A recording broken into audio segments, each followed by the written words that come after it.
నమస్తే, welcome to hit TV. నేను మీ మాధురి. ఈ రోజు మనతో పాటు ఉన్నారు రామ్ శర్మ గురుజీ. నమస్తే గురుజీ. గురుజీ, మనకి వైశాఖ మాసం వస్తుంది అంటే ఆది గురువు శంకరాచార్యులు జయంతి, అలాగే రామానుజుల జయంతి, ఇద్దరు జయంతులు కూడా మనం చూస్తూ ఉంటాం. ఆ ఇద్దరు కూడా లోక కళ్యాణార్థం జీవన మనుగడ ఎలా ఉండాలి, జీవి ఎలా మనుగడ సాగించాలి అనే దానిపైన ఇద్దరు కూడాను పాటుపడ్డారు. అయితే వీళ్ళ జయంతి మనకి వైశాఖ మాసంలో ఏ తిథిలో వస్తుంది? దీన్ని ఈ రోజు మనం చేయాల్సిన పనులేంటి? మంచి ప్రశ్న అడిగారు తల్లి. గురు బ్రహ్మ గురు విష్ణు గురుదేవో మహేశ్వర గురు సాక్షాత్ పరబ్రహ్మ తస్మై శ్రీ గురవే నమః. సదాశివ సమారంభాం వ్యాస శంకర మధ్యమాం అస్మదాచార్య పర్యంతాం వందే గురు పరంపరాం. శంకరాచార్యులు కనీసం ఒక 2000 సంవత్సరాల క్రితము మన భారతదేశంలో పోట్లాటలు, కులము మతము అనేటువంటి ఒక మత పోరాటాలు ఎక్కువగా అయినాయి. అంటే నేను విష్ణుమూర్తినే పూజిస్తాను, నాది వైష్ణవ మతము. నేను శివుణ్ణే పూజిస్తాను, నాది శైవ మతము. మీ దేవుడు కాడు, మావాడే దేవుడు అని చెప్పి ఇటు వైష్ణవులు ఇటు శైవులు. వీళ్ళు కాకుండా గాణాపత్యులు, గణపతే ముఖ్యమైనటువంటి దేవుడు, మీరెవ్వరు దేవుళ్ళు గారని చెప్పి గాణాపత్యులు అనేటువంటి ఒక మతం ఒకటి బయలుదేరింది. సౌర మతం అనేటువంటి ఒకటి బయలుదేరింది. సౌర మతం అంటే సూర్యుడు, మన కంట కనబడేటువంటి వాడు సూర్యుడు ఒక్కడే కదా, ఆ సూర్యుడే సమస్త జీవులకు ఆధారము, ఆ సూర్యుడే భగవంతుడు. వీళ్ళెవరు? నారాయణ విష్ణుమూర్తి గాడు, శివుడు కాదు, గణపతి గాడు, ఎవడు కాడు, సూర్యుడు ఒక్కడే దేవుడు అని ఒక మతస్థుడు. ఆ తర్వాత వీళ్ళెవ్వరు గారు, అందరికంటే ఆదిశక్తే ముందు, ఆమె శక్తి వల్లనే అందరూ జన్మించారు కాబట్టి శాక్తేయం అని చెప్పి శక్తి మతం. కొందరు కాళికాదేవి, కొందరు లలితాదేవి, కొందరు బాలా త్రిపుర సుందరి, కొందరు చండి, కొందరు చాముండి అని చెప్పి ఇట్లా 5-6 రకాల జనాలు తయారైనారు. నాది గొప్ప అంటే నాది గొప్ప. అది ఎంతవరకు వచ్చిందంటే పోట్లాటల వరకు వచ్చింది, కొట్టుకునేంత వరకు వచ్చింది. ఆ సమయం అంత బలవత్తరంగా తయారైపోయింది. నాది శైవ మతము, నారాయణ అనొద్దు. శైవమతం వాడు శివ అనాలే కానీ విష్ణు అనొద్దు, నారాయణ అనొద్దు. నారాయణ వైష్ణవ మతస్థుడు శివ అనడానికి వీల్లేదు, వాడిని బహిష్కరించడం, వాడికి తిండి పడుకు, గ్రామ బహిష్కరణ, దేశ బహిష్కరణ, ఇంతవరకు వచ్చేటటువంటి ఒక సమయం ఉంది, ఆసన్నమైంది. అప్పుడు సాక్షాత్ కైలాసాధిపతి అయిన పరమేశ్వరుడు కేరళలో కాలడి అనేటువంటి ఒక నగరం, అది పూర్ణా నది ఒడ్డున ఉంది. ఆ పునః కాలడి నగరంలో ఆర్యాంబ శివగురువులైనటువంటి ఒక దంపతులకు వైశాఖ శుద్ధ చవితి నాడు జన్మించాడు. పంచమి నాడు, వైశాఖ శుద్ధ పంచమి నాడు జన్మించాడు. మనకి ఈ సంవత్సరం 30వ తారీఖు నాడు మన అక్షతది అవుతుంది. 15వ తారీఖు నాడు మనకు మే నెల 15వ తారీఖు, మే నెల 2వ తారీఖు నాడు శంకర జయంతి అవుతుంది. శంకర జయంతి వచ్చి అతనికి 32 సంవత్సరాల వయసులోనే, అయితే అతని సంవత్సరాలు 8 సంవత్సరాల వయసే, పుట్టుకతో 8 సంవత్సరాల వయసే. కానీ యమధర్మరాజు కొంత వయస్సును, పరమేశ్వరుడు కొంత వయసును ఇలా ఇస్తూ అతనికి 32 సంవత్సరాల వయసును ప్రదానం చేశారు జగద్గురు శంకరులకు. ఇతను చిన్నతనంలోనే 7 ఏళ్ల వయస్సులోనే సన్యాసం తీసుకొని బయటికి వెళ్ళిపోయాడు. 7 ఏళ్ల వయసులోనే, చిన్నతనం నుంచి అతను లీలలే. 5 సంవత్సరాల వయసున్నప్పుడు పుట్టగానే తండ్రి చనిపోయాడు, శివగురువు చనిపోయినాడు. తల్లి పాపకంలో ఆర్యాంబ యొక్క ప్రాపకంలో పెరుగుతూ వచ్చాడు. ఇలా పెరుగుతూ వచ్చినప్పుడు ఒక 5 సంవత్సరాల పిల్లగాడు భిక్షకై ఒక ఇంటికి వెళ్ళాడు. ఆ ఇంట్లో ఏమీ లేవు. చిన్నపిల్లవాడు, బాలుడు, 5 సంవత్సరాల వయసువాడు భిక్షకు వచ్చాడు కదా అని చెప్పి ఆ కుటుంబీలకు, ఆ ఇంటి యొక్క ఇల్లాలు బాధపడి ఇల్లంతా వెతికితే ఒక ఉసిరికాయ దొరికింది, చిన్నది. ఆ ఉసిరికాయ తీసుకొచ్చి ఆ బాలశంకరుని యొక్క బొడిలో వేసింది. నానా ఇంతకంటే నా దగ్గర ఎక్కువ ఏం లేదు, క్షమించమని చెప్పి కాళ్ళు పట్టుకొని ఏడ్చింది ఆ బ్రహ్మచారిని. అప్పుడు శంకరుడు అమ్మవారికి, ఆ ఇంటికి ఆ అమ్మవారిని ప్రార్థించుకొని ఆ అమ్మవారి యొక్క కృప వల్ల బంగారు ఉసిరికాయల వర్షం కురిపించాడు. కనకధార స్తోత్రం చెప్పాడు జగద్గురు శంకరుడు. 5 సంవత్సరాల వయసు, అప్పటికి అక్కడికి విద్య లేదు, ఇంకా విద్య లేదు. సాక్షాత్తు జగద్గురు శంకరుడే కదా, ఆ శంకరుడే శంకరాచార్యులుగా పుట్టాడు. అప్పటికి విద్య లేదు. అయినా 5 సంవత్సరాల వయసులో కనకధార స్తోత్రాన్ని చెప్పి బంగారు ఉసిరికాయల వర్షం ఆ ఇంట్లో కురిపించాడు. అటువంటి మహానుభావుడు శంకరుడు. అయితే ఇక్కడ రహస్యం ఏముందంటే ఆ లక్ష్మీదేవి మొట్టమొదటి శ్లోకానికే సంతోషపడిందట. సంతోషపడి వరం ఇయ్యాలని చెప్పి అనుకుందట. ఆ బ్రాహ్మడికి ఉసిరికాయల వర్షం కురిపించాలని చెప్పి అనుకుందట. కానీ ఆమెకు తృప్తి కాలేదట ఆ లక్ష్మీదేవికి. శంకరుడు ఒకటే శ్లోకం చెప్పాడు, నాకు తృప్తి కాలేదు అని చెప్పి ఇంకెన్ని చెప్తారో చెప్పని అని చెప్పి ఊరుకుందట. 32 శ్లోకాలు చెప్పాడు అబ్బా, నాన్ స్టాప్గా. 5 సంవత్సరాల అబ్బాయి శంకరుడు. అప్పుడు కనకధార వర్షంతో కనకధార వానిట్లో పడింది. అటువంటి భక్తి తన్మయుడు, అటువంటి భగవంతుని యొక్క స్వరూపం శంకరుడు. ఆ ఇల్లాలు అట్టి భగవద్భక్తి ఉన్నటువంటి ఒక తల్లి. అలాంటి ఒక మనస్సుతో పూజ చేయమని చెప్పాడు భగవంతుడు. అందుకే కనకధార స్తోత్రం చదివితే నాకు బంగారం వస్తుందని చెప్పి అందరం చదువుతున్నాం. నేను చదువుతున్నాను, నువ్వు చదువుతున్నావు, అందరూ చదువుతున్నాం. మనకు రాలే అంటే మన మనస్సులో కోరికలతో పూజ చేస్తున్నాము. ఆ తల్లి ఇల్లంతా వెతికి ఏ కోరిక లేకుండా ఉన్న ఒక్క ఉసిరిక, అది కూడా ఎప్పుడు తెల్లవారితే ద్వాదశి ద్వాదశి నాడు పారణ చేసుకోవాలి. ఏదన్నా ఒకటి తినాలి ద్వాదశి గడియలు రాగానే. తినడానికి ఉంచుకున్నటువంటి ఒక ఉసిరికాయను కూడా తీసి అతను స్వామివారికి చేసింది. అప్పుడు మరి భగవంతుడు అంత త్యాగం చేసినప్పుడు భగవంతుడు కరుణించాడా? అలా అయింది. ఆ తర్వాత తల్లితో ఆర్యాంబరు తల్లితో పోట్లాడి స్వామివారు కూడా అబద్ధం ఆడాడు సన్యాసం స్వీకరించడానికి. పూరా నదిలో దిగి అమ్మ నన్ను మొసలు పట్టుకుంది అని చెప్పి ఏడ్చాడు. నిజంగానే మాయా మొసలు వచ్చి పట్టుకుంది స్వామివారిని. నువ్వు సన్యాసం తీసుకుంటే నేను సన్యాసం తీసుకుంటే కానీ అది విడిచేటట్టు లేదమ్మా, నాకు సన్యాసానికి ఆజ్ఞయమన్నాడు 7 సంవత్సరాల అబ్బాయి. అది తల్లి ఆజ్ఞ లేనిది, పెళ్ళైన తర్వాత భార్య ఆజ్ఞ లేనిది సన్యాసం తీసుకోవడానికి వీల్లేదు. అవును. మరి తల్లి ఆజ్ఞ కావాలిగా. పెళ్ళంటే కాలేదు, చిన్నపిల్లవాడు, మరి తల్లి ఆజ్ఞ కావాలి కదా. అమ్మ నువ్వు ఆజ్ఞిస్తే కానీ నన్ను మొసలు వదిలిపెట్టరు, నన్ను లాగేస్తుంది, నన్ను మింగేస్తుంది అన్నాడు. అల్లరి చేస్తున్నాడు శంకరుడు. అప్పుడు సరే నాయన అంది. మాయా మొసలి కదా, మొసలి వదిలిపెట్టి వెళ్ళిపోయింది. వెంబడే సన్యాసం తీసుకున్నాడు. తల్లి ఏడ్చింది ఆర్యాంబ. అమ్మ నువ్వు బాధపడుతు, నువ్వు ఎప్పుడు తలుచుకుంటే అప్పుడు నీ దగ్గరికి నేను వస్తాను. అసలు నిజంగా రావడానికి సన్యాసి మళ్ళీ తన ఊరికి రావడానికి, తన ఇంటికి పోవడానికి వీలు లేదు. కానీ ఒక్క శంకరులకు మాత్రమే ఆ ఆజ్ఞ. అమ్మ నువ్వు ఎప్పుడు తలుచుకుంటే అప్పుడు వస్తాను, నీ కార్యక్రమాలన్నీ కూడా నేనే చేస్తానన్నాడు. అదేవిధంగా చేశాడు శంకరుడు. ఆ తర్వాత దేశాటన చేశాడు. ఎంత భగవంతుడైనా గురువు కావాలి కదా. గురువు లేని విద్య గుడ్డి విద్య. అదేంటే గుడ్డి విద్య అని కాదు. 5 సంవత్సరాల వయసు వాడే కనకధార స్తోత్రం చెప్పినటువంటి వానికి మళ్ళీ గురువు ఎందుకు? కానీ గురువు గారు నుంచి వెళ్ళాడు. ఇతను తన ముందు తన ఆత్మ ప్రకారంగా సన్యాసం తీసుకున్నాడు, శాస్త్ర ప్రకారంగా సన్యాసం తీసుకోలేదు. శాస్త్ర ప్రకారంగా సన్యాసం తీసుకోవాలి. రెండవది గురువు గారు కావాలి మంత్రోపదేశానికి. భగవంతునికే మంత్రోపదేశం. అతను గౌడపాదుడు అనేటువంటి ఒక మహానుభావుని దగ్గరికి వెళ్ళాడు. అతను గురువుగా స్వీకరించాడు. ఆ గురువుగారే ఆశ్చర్యపడ్డాడు.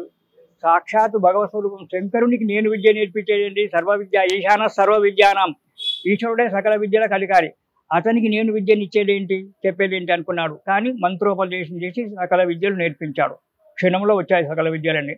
అక్కడి నుంచి దేశాటనం ప్రయాణం చేశాడు జగద్గురు శంకరుడు. వెళ్ళి ఈ 5 మతాల వాళ్ళు ఎవరైతే ఉన్నారో 5 మతాల వారికి పెద్ద పెద్ద పండితులతో మహామహా కొమ్మలుగినటువంటి ఒక పండితులతో కూడా స్వామివారు పోట్లాడి వాళ్ళతో గెలిచి సర్వమత సమన్వయము. భగవంతుడు 10 మంది భగవంతుడు లేరు, ఏకో దేవా కేశవోవా శివోవా, దేవుడు ఒక్కడే, రూపాలు 10, మానవులు ఒక్కటే, రూపాలు 10 అని చెప్పి దాన్ని నిర్ణయం చేశాడు. దేవుడు ఒక్కడే. ఆ దేవుడు ఎలా ఉంటే వాడికి కనబడడు. మనము కల్పించుకున్నటువంటి ఒక రూపాలు నేను శివుడు అంటున్నాను, అదే దేవుని నేను శివుడు అంటున్నాను, అదే దేవుని మీరు విష్ణు అంటున్నారు, అదే దేవుని అతను గణపతి అంటున్నాడు, ఒక ఆయన సూర్యుడు అంటున్నాడు. కానీ దేవుడు ఒక్కడే, వేరే మంత్రి లేరు. దీన్ని అద్వైతము. 2 అనేటువంటిది లేదు. జీవాత్మ పరమాత్మ వేరే వేరే కాదు. జీవాత్మనే పరమాత్మ, పరమాత్మనే జీవాత్మ అనేటువంటి ఒక ఆధ్యాత్మిక వేదాంతంలోకి దిగి చెప్పి మొత్తము భారతదేశాన్ని మొత్తము 3 సార్లు కాలినడకతో ప్రయాణం చేశాడు. 32 సంవత్సరాల వయసు లోపల స్వామివారు ప్రయాణం చేసి అప్పుడు జగద్గురు శంకరాచార్యులు అన్నారు. ఆ తర్వాత కాశ్మీరంలో సర్వజ్ఞ పీఠం ఉంటుంది. భారతదేశం మొత్తానికి కాశ్మీరంలో జగద్గురు పీఠము సర్వజ్ఞ పీఠం. దానికి 3 ద్వారాలు తెరుచున్నాయి. అక్కడ 3 సర్వజ్ఞులు ఉన్నారు. నాలుగవ ద్వారం తెరవలేదు. దక్షిణ దిక్కు ఉండబడేటువంటి ఒక ద్వారము, ఉత్తరం దిక్కు ఉండబడేటువంటి ఒక ద్వారము మూసే ఉంది ఎప్పుడు కూడా. అక్కడికి కావాల్సినటువంటి వాడు గొప్పవాడు కావాలి. అంతవరకు ఏ పండితులు కూడా ఎవరు కూడా దాన్ని ఆ సర్వజ్ఞ పీఠాన్ని అధిరోహించినటువంటి వాళ్ళు లేరు. అప్పుడు జగద్గురు శంకరులు ఆ కాశ్మీరానికి వెళ్ళి అక్కడ పరీక్షలో కూర్చున్నాడు. అక్కడ మహామేధావి. అక్కడ ఉండేటువంటి ఒక వ్యక్తి కూడా మహామేధావి, శంకరుని కంటే కూడా ఎక్కువ మేధావి. అన్ని విద్యలలో అతన్ని ఓడించాడు జగద్గురు శంకరులు. మెడలో పూలమాలలు వేశారు. పూలమాల ఎవరి మెడలో పూలమాల వాడిపోతే వాడు ఓడిపోయినట్టు అని చెప్పారు. ఆ ఎదురుగా ఉన్నటువంటి ఒక వ్యక్తి యొక్క మెడలో పూలమాల వాడింది. శంకరులు గెలిచినట్టే కదా. కానీ ఎంబడి అతని భార్య, ఆమె సాక్షాత్ సరస్వతీదేవి, ఆమె వచ్చింది. వచ్చి భర్తలో సగం శరీరం నాది, నా భర్తలో మెడలో పూలమాల వాడిపోయి ఉండొచ్చు, కుడి పక్కనే వాడిపోయింది, ఎడమ పక్క వాడలేదు, ఎడమ పక్క స్త్రీ, పురుషునికి ఎడమ పక్క నేను భార్యను, కాబట్టి నన్ను ఓడించండి అని చెప్పి శంకరులకు కూడా దొరకనటువంటి ఒక ప్రశ్న వేసింది. స్త్రీని వర్ణించమంది. అసలే సన్యాసి, చిన్నతనం నుంచి సన్యాసి, తల్లిని తప్ప వేరే స్త్రీని కన్నెత్తి చూడలేదు. అలాంటి స్త్రీని, సాక్షాత్కారంగా స్త్రీని ఆపాదమస్తకం వర్ణించమని చెప్పింది. ఏం చేయాలి శంకరునికి తెలవలేదు. 3 రోజుల గడువు అడిగాడు. సరే 3 రోజులు గడువిస్తానండి. పరకాయ ప్రవేశం చేసి అక్కడ ఉన్నటువంటి ఒక దేశానికి ఉన్నటువంటి ఒక రాజు చనిపోతే ఆ రాజు శరీరంలో ప్రవేశి రాజు భార్యను నఖశిఖ పర్యంతం చూసి తన శరీరాన్ని ఒక దగ్గర గుహలో పెట్టి ఆ గుహ రక్షణ పెట్టి ఆ భార్య మా రాజుగారి యొక్క శరీరంలో ప్రవేశించి ఆ రాజుగారి యొక్క భార్య యొక్క స్త్రీని కూలంకషంగా చూసి 3వ నాడు వచ్చి అక్కడ చెప్పింది సౌందర్యలహరి. స్త్రీని వర్ణించడము జగద్గురు శంకరులు చెప్పినటువంటిది ఒక సౌందర్యలహరిలోనే. స్త్రీని మొత్తం ఆపాద మస్తకం, కాలి గోటి నుంచి తల వెంట్రుక వరకు వర్ణించాడు ఒక్క 3 రోజులలో సెలవు తీసుకొని. 3వ నాడు వచ్చేసి మొత్తం ఆ స్త్రీని మొత్తం స్త్రీ ఎలాగుంది మొత్తం వర్ణించాడు. మరి శంకరుడు ఇప్పుడు ఏమంటారంటే, శంకరుడు 3 రోజులు వెళ్ళి ఆ రాజుగారి యొక్క శరీరంలో వాడి రాజు భార్యతో క్రీడించాడు, అతను సన్యాసి కాడంటారు. రాజు భార్యతో క్రీడించలేదు. అక్కడ ఉన్నారు. స్త్రీని ఇంతవరకు స్త్రీని చూడలేదు, నడక చూడలేదు, స్త్రీ ఎలా ఉంటుంది చూడలేదు. అలాంటి శంకరుడు ఆ ఇంట్లో రాజుగారి యొక్క శరీరంలో ప్రవేశించి నేను దీక్షలో ఉన్నానని చెప్పి కళ్ళు మూసుకొని కూర్చున్నాడు. ఆ రాజుగారి భార్య అక్కడెక్కడ తిరుగుతూ స్వామివారికి ఎదురుగా కూర్చుంది. నఖశిఖ పర్యంతం తన మనసులో ఊహించుకున్నాడు. అంతే. సాక్షాత్ అతను శంకరుడు చేసేటువంటి ఒక రాజరాజేశ్వరి దేవి ఎదురుగుండా కనబడింది, రూపాన్ని మొత్తం చూపించింది. అప్పుడు వచ్చి ఆమెకు శివ శక్త్యాయుక్తో యది భవతి, ఇది మొట్టమొదటి శ్లోకం సౌందర్యలహరిలో. అమ్మా నువ్వు లేనిది పరమేశ్వరుడు లేడమ్మా, పరమేశ్వరుని శక్తి లేదు, శక్తి లేకపోతే జీవుడు బతకలేడు, అతన్ని వదిలిపెట్టి పోకో అని చెప్పాడు. అక్కడి నుంచి మధ్యన శ్రీచక్ర వర్ణన ఇవి అవి అన్నీ చెప్పుకుంటూ 100 శ్లోకాలు చెప్పాడు. ఆ అమ్మాయి ముందు తల వంచుకుంది, ఓడిపోయానని చెప్పి ఒప్పుకుంది. అప్పుడు సర్వజ్ఞ పీఠాన్ని అధిరోహించాడు జగద్గురు శంకరులు. ఆ తర్వాత భారతదేశంలో 4 దిక్కుల 4 పీఠాలు పెట్టాడు. తన శిష్యులు 4 శిష్యులను వాటికి ఆస్థాన పండితులుగా, ఆస్థాన సిద్ధాంతులుగా పండితులుగా చేశాడు. చేసి మీరు ధర్మాన్ని పరిపాలించండి, రాజ్యాన్ని కాదు ధర్మాన్ని పరిపాలించండి, సాంప్రదాయాలను పరిపాలించండి, ఈ పీఠాలను పరిరక్షించండి అని చెప్పి ఈ 5 మతాలన్నిటిని ఏకమతంగా చేసి ప్రతివాడు తనకిష్టం వచ్చిన పేరుతో భగవంతుడిని సేవించుకోవచ్చు. ఏ పేరుతో సేవించినప్పటికైనా భగవంతుడు ఒక్కడే. ఆకాశాత్ ఫలితంతోయం యదా గచ్చతి సాగరం, సర్వదేవ నమస్కారం కేశవం ప్రగతి. ఆకాశం నుంచి 1000 బిందువులు భూమి మీద పడుతున్నాయి. బిందువులన్నీ ఇనికి తిరిగి సముద్రంలో కలుస్తున్నాయి. సముద్రంలో కలిసిన తర్వాత ఏ బిందువు నాగారం నుంచి పడింది, ఏ బిందువు హైదరాబాద్ నుంచి పడింది గుర్తుపడుతున్నామా? లేదు కదా. అలాగే నీరు ఒకటే, కానీ ఆకాశం నుంచి 1000 బిందువులు పడ్డప్పటికీ సముద్రంలో కలిసేటప్పటికీ ఏక బిందువు అయిపోతుంది. ఒక సూర్యుడు సమస్త జీవులకు తాను ఒక్కొక్కడే భాషించే విధంబున సూర్యుడు ఒక్కడే 10 కుండలలో నీళ్లు పెట్టే 10 మంది సూర్యుడు కనబడుతున్నారు. ఆ నీళ్ళన్నీ ఒకటే కుండలో పోస్తే ఒకటే సూర్యుడు కనబడుతున్నాడు. ఆ నీరు గురించి తీసేస్తే ఆకాశంలో ప్రత్యక్షమైన సూర్యుడు ఒకటే కనబడుతున్నాడు. అదేవిధంగా మనలో ఇక్కడ ఉన్న మన 4-5 మనం చేస్తున్న దాంట్లో రూపాలు వేరు, ఆత్మ ఒకటే. నిన్నెందుకు అమ్మాని నేను పిలుస్తున్నాను, నువ్వు నన్నెందుకు గురువు గారు అని పిలుస్తున్నాను, ఇది ఏ జన్మల బంధమో. అదేవిధంగా భగవంతుడు వేరే వేరే కాదు. ఎవరికి ఇష్టం వచ్చేటువంటి ఒక భగవంతుని, ఎవరికి ఏ పేరుతో ఇష్టం ఉంటే ఆ పేరుతో భగవంతుని పూజించుకోవచ్చు. అందుకే పంచాయతన పూజ అని చెప్పాడు.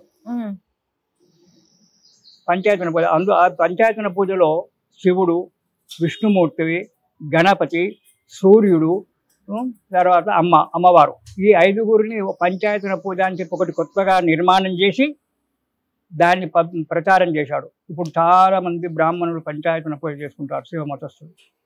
శివమతస్థులనే కాదు, చాలామంది స్మార్ట్ ఫోన్లో ఉన్నటువంటి ఒక వ్యక్తులు మేమంతా కూడా పంచాయతన పూజ చేసుకునేటువంటి వాళ్ళం. ఇందులో మా దేవుడు వైష్ణవము శివము అనేటువంటిది లేదు. ఇలా చేసినటువంటి వాడు జగద్గురు. అందుకే జగద్గురువు అయినాడు. ఈనాడు కూడా అతను చక్రామ్నాయాలు 4 ఆమ్నాయాల పీఠాలు పెట్టాడు. 4 ఆమ్నాయ పీఠాలు ఈనాటికి కూడా అదే ధర్మ ప్రకారంగా అదే ధర్మంగా ఉంటున్నారు. వాళ్ళు చెప్పినటువంటి వేద ప్రకారంగా వాళ్ళు చెప్పినటువంటి ఒక శాస్త్రమే ధర్మశాస్త్రం. అద్వైత సిద్ధాంతాన్ని బోధించారు. అదే అద్వైత సిద్ధాంతం ఇప్పటికి కూడా నడుస్తూనే ఉన్నది. ఇది జగద్గురు శంకరులు మనకు రేపు 2వ తారీఖు నాడు పంచమరాడు. ఇంకా 2వ విషయం అడిగారు మీరు, రామానుజాచార్యుడు. ఇతను విశిష్టాద్వైతం. ఇతను కూడా వైశాఖ శుద్ధ పంచమి నాడే జన్మించాడు. ఓకే. జగద్గురు శంకరులేమో కేరళలో పుట్టాడు. రామానుజాచార్యులేమో తమిళనాడులో పెరంబదూర్ అనేటువంటి ఒక గ్రామంలో జన్మించాడు. చిన్నతనం నుంచి విష్ణుమూర్తి భక్తుడు. ఆ తర్వాత దగ్గరలో ఉండబడేటువంటి ఒక దేవాలయానికి వెళ్ళి ప్రతిరోజు విష్ణుమూర్తి యొక్క పూజలు అవి చేసుకునేటువంటి ఒక వ్యక్తి. ఇతను గురువు దగ్గర సకల విద్యలు నేర్చుకున్న తర్వాత విష్ణువు ఒక్కడే గొప్ప, విష్ణువు తప్ప ప్రపంచంలో వేరే ఏం లేదు, అది విశిష్టాద్వైతం. విష్ణువు ఒక్కడే గొప్ప, ఇంకోటి వేరే ఏం లేదు, ఇక పరమాత్మ జీవాత్మ అని చెప్పుకుంటూ వచ్చాడు. నారాయణుడు ఒక్కడు తప్ప వేరే లేదు. మంత్రాలన్నీ ఎందుకు రహస్యంగా పెట్టాలి? రహస్యంగా పెట్టడానికి వీల్లేదు. గురువుగారు వద్దంటున్నా, ఎవరు వద్దంటున్నా వినకుండా ఈ రామానుజాచార్యుల వారు దేవాలయం పైన శిఖరం పైన నిలబడి, దగ్గరలో ఉన్న దేవాలయం శిఖరం పైన నిలబడి అష్టాక్షరి మంత్రాన్ని ప్రజలందరికీ కూడా ఉపదేశించేశాడు. అష్టాక్షరి మంత్రం, నారాయణ గురువుగారు వద్దురా అలా చెప్పకూడదు, రహస్యాన్ని రహస్యంగానే ఉంచాలని చెప్పి గురువుగారు అంటున్నా గ్రామస్తులందరినీ కూడా పెరంబదూర్ గ్రామంలో ఉండబడేటువంటి ఒక గ్రామస్తులందరినీ పిలిచి నిలబెట్టి కుల మత వర్గ భేదాలు లేకుండా, స్త్రీ పురుష భేదాలు లేకుండా అందరినీ కూడా దేవాలయం నిలబెట్టి దేవాలయం శిఖరం పైకి ఎక్కి అష్టాక్షరి మంత్రాన్ని అందరికీ ఉపదేశించాడు. ఓకే. అలా రామానుజాచార్యుడు విశిష్టాద్వైతాన్ని పెట్టాడు. అతనికి రంగనాయకులు, తమిళనాడులో ఉండబడేటువంటి శ్రీరంగాపురం రంగనాయకుల యొక్క ఇది అక్కడే తపస్సు చేసి విశిష్టాద్వైతాన్ని పెంపొందింపజేసి జీవాత్మ పరమాత్మని ఎదురుగా ఉండబడేటువంటి ఒక పరమాత్మను కనుక మనం సేవించినట్టయితే జీవాత్మ ధన్యమవుతుంది. ఈ జీవాత్మ ఆ పరమాత్మలో కలిసిపోతుంది. దానికి ఎన్నో ఉదాహరణలు చెప్పాడు రామానుజాచార్యుల వారు. ఓకే. చెప్పుకుంటూ జీవాత్మను పరమాత్మలో లీనం చేసుకోవాలి. అదే విశిష్టాద్వైతం. అద్వైతం అంటే 2 లేవని చెప్పి శంకరులు చెప్పారు. ఇతను విశిష్టాద్వైతం. పరమాత్మలో మనం లీనం కావాలంటే ఎదురుగా ఉన్నటువంటి ఒక విగ్రహానికి పూజ చెయ్యి, తపస్సు చెయ్యి. ఈ దేహాన్ని, ఈ యొక్క ఆత్మను ఆ ఆత్మలో కరమై, ఆత్మ పరమాత్మ, పరం అంటే గొప్ప అనేటువంటిది. ఈ ఆత్మను గొప్ప లేనటువంటి ఒక ఆత్మలో ఏకాత్మగా ఉన్నటువంటి ఒక నారాయణమూర్తిలో కలిపేసుకో, నిరంతరం నా అష్టాక్షరి మంత్రాన్ని జపించు అని చెప్పి ఎన్నో చెప్పినటువంటి వాడు రామానుజాచార్యుల వారు. ఈ విధంగా రామానుజులు, ఇటు శంకరులు ఇద్దరు కూడా వైశాఖ శుద్ధ పంచమి నాడే ఉద్భవించి లోకాన్ని కాపాడారు. ఆ తర్వాత 3వ మతం ఇంకోటి మధ్వమతం అని వచ్చింది. ఆ మధ్వమతంలో జీవాత్మ వేరు, పరమాత్మ వేరు. మధ్వమతంలో దేవుడు వేరు, జీవుడు వేరు. అని చెప్పుకుంటూ వాళ్ళు ద్వైతాన్ని పెట్టుకుంటూ వాళ్ళు కూడా విష్ణుమూర్తిని సేవిస్తూ వచ్చారు.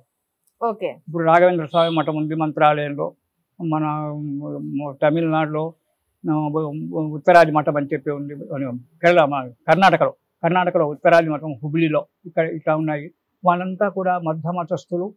వాళ్ళు కొంతమంది శివుని కూడా పూజిస్తారు, కానీ ఎక్కువగా విష్ణుమూర్తిని సేవ చేయడం అనేటువంటిది ఉంటుంది. ఇట్లా మూడు అద్వైతము, తర్వాత అద్వైతము, విశిష్టాద్వైతము, మధ్వమతస్థులు. మధ్వమతస్థులు వాళ్ళు ఎక్కువగా బ్రాహ్మణులకే ఇంపార్టెంట్, ఇతరత్ర వాళ్ళకు మంత్రోపదేశాలు ఇవ్వరు. ఒక్క బ్రాహ్మడికి మాత్రమే. అతను కూడా పూజ పునస్కారాలు చక్కగా చేసుకుంటున్నారా లేదా ఇవన్నీ కూడా అన్ని చూసి, అంటే సామాన్యంగా ఏ గురువు గారు మంత్రోపదేశం చేసినా కానీ కొన్ని పరీక్షలు పెట్టిన తర్వాతనే మంత్రోపదేశారు. ఈనాడు ఉంటే నా బహిర్గతంగా మంత్రోపదేశాలు ఉంటాయి. నా గురువు గారు శ్రీ విద్యా దీక్ష చేయాలంటే కొన్ని సంవత్సరాలు కష్టపెట్టారు నన్ను. ఆ తర్వాత అమ్మవారి యొక్క దీక్ష ఇచ్చారు. అమ్మవారి ఈనాడు నన్ను రక్షిస్తూ ఉంది. ఈ విధంగా మధ్వమతం వచ్చింది. అయితే ముఖ్యంగా వైశాఖ శుద్ధ పంచమి నాడు శంకరులు రామానుజులు ఒకే తిథి నాడు ఒకే దాంట్లో వెలుగొందారు కాబట్టి ప్రపంచానికి జగద్గురువులైనారు, ఆదర్శమూర్తులై నిలిచారు తల్లి. ఆనాడు ఈ గురువు గారికి మనం గురు పూజలు చేసుకుంటే, ఎవరికి వైష్ణవులు అంటే విష్ణుమూర్తికి పూజ చేసుకోండి, రామానుజాచార్యులకు పూజ చేసుకోండి, శైవులు ఇటు శంకరాచార్యులకు శంకరాచార్యులకు పూజ చేసుకోవచ్చు. గురువుగారి యొక్క పూజ చేసుకొని గురుదక్షిణలు సమర్పించుకొని స్వామివారి యొక్క అనుగ్రహాన్ని పొందినట్టయితే ఆ జగద్గురువులు మనలో ఉండబడేటువంటి ఒక కల్మషాన్ని, ఇక్కడ చూడండి ఒక రహస్యం ఏంటంటే, జగద్గురు శంకరులు సాక్షాత్ కైలాసంలో ఉండే శంకరులు, రామానుజులు ఆదిశేషుడు అవతారం. శంకరునికి వేరే అని చెప్పి మనం అనుకుంటున్నాం, పోట్లాడుతున్నాం, కానీ ఆదిశేషుడు శంకరుని దగ్గర ఉండేవాడే కదా. శంకరుడు పన్నగ భూషణుడే కదా, పాములు మెడలుసుకొని తిరిగేవాడే కదా. విష్ణుమూర్తి కూడా పాము పైన పడుకునేవాడు కదా. ఆ విష్ణుమూర్తి పడుకునే ఒక సర్పం ఏదైతే ఉందో ఆదిశేషుడు, ఆ ఆదిశేషుడే రామానుజాచార్యుడు, శివుడే శంకరాచార్యులు. ఈ విధంగా మనకన్నీ కూడా మనకు తెలుపుకుంటూ మనలో మనం నడవడానికి మార్గదర్శకులైనటువంటి యొక్క మహానుభావులు ఉద్భవించినటువంటి రోజు చంద్రకృష్ణ. ఆ రోజు ఎవరికి ఇష్టం వచ్చినటువంటి ఒక భగవంతుణ్ణి, ఎందుకంటే జగద్గురు శంకరులు పంచాయతన పూజ పెట్టాడు కాబట్టి ఎవరికి ఇష్టం వచ్చినటువంటి యొక్క భగవంతుని వాళ్ళు సేవించుకొని గురువులకు పూజ చేసుకొని ఆ గురువు అనుగ్రహం పొందినట్టయితే సాక్షాత్ జగద్గురు శంకరుల యొక్క రామానుజాచార్యుల యొక్క అనుగ్రహాన్ని మనం పొంది సుఖజీవనం చేస్తాము తల్లి. ఇది శుభం.